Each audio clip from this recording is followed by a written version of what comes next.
হুসাইন আহমদ মাদানী রহমতুল্লাহ আলাইহি একবার হাটহাজারী মাদ্রাসায় আসছিলেন। আজ থেকে 50 বছর আগের কথা হবে। কারো মনে আছে কিনা আমি জানি না। মোহাম্মদ শফি সাহেব রহমতুল্লাহ আলাইহি যদি জীবিত থাকতেন তাহলে ওনার কাছ থেকে হয়তো আমার কথাটাকে সত্যায়িত করা যেত। ওই সময় কোনো নলের ব্যবস্থা ছিল না। হাটহাজারীর পুষ্কুনির সিঁড়িতে বসে উঁচু করতে হতো।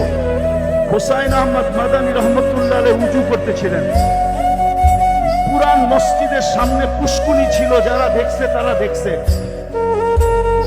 ওইটার এক পারের দিকে, দক্ষিণ পারের দিকে একটা পিপিলিকা পানিতে হাবুডুবু খাইতেছিল, কারো চোখে পড়ে নাই।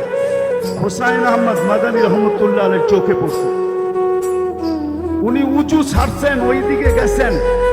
পানিতে নামতে নামতে হাঁটু পানিকে অতিক্রম করা রান পানি পর্যন্ত নামছেন।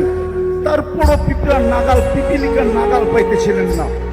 উনি মেসওয়াক বাহির করে আগে বাড়াইয়া দিচ্ছেন, পিপিলিকাকে উঠাইয়া উপরে ছেড়া দিচ্ছেন। সমস্ত ছাত্ররা ওনার ওই সময় উপস্থিত ছিল। হুসাইন আহমদ মাদানী রহমতুল্লাহ আলাইহি।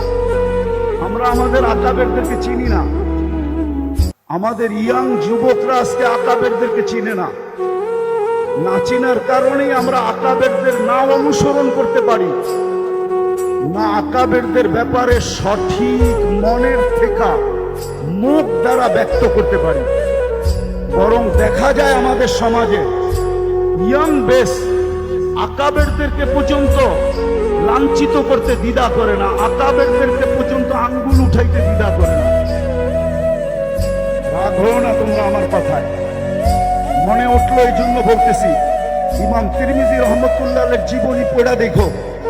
ইমাম তিরমিজি রহমতুল্লাহ আলাইহি লেখছেন যে আমার থেকে বয়সে যে একদিন বড়, তার ভিতরে আমার থেকে 100 গুণ খায়ের বেশি।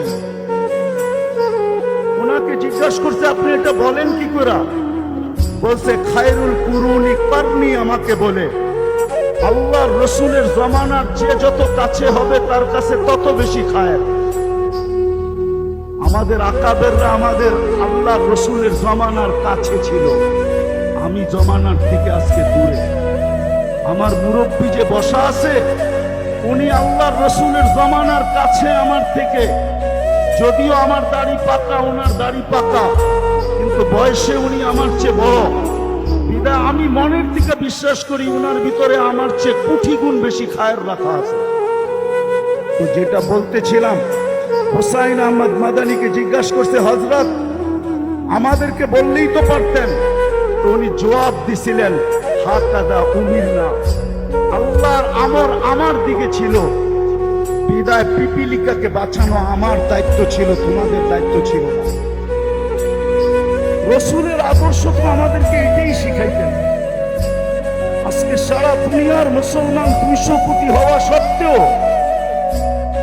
দুনিয়ায় বর্তমানে যত আলেম ওলামা আছে 50 বছর পিছিয়ে গেলে এত আলেম ওলামা ছিল না। আজকে যত মাদারেস আছে এত মাদারেস ছিল না।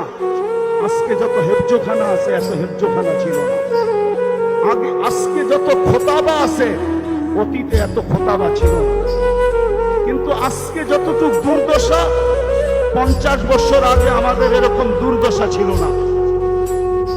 কসম খোদার, আমার মুরব্বীরা আছে কিনা জানি না,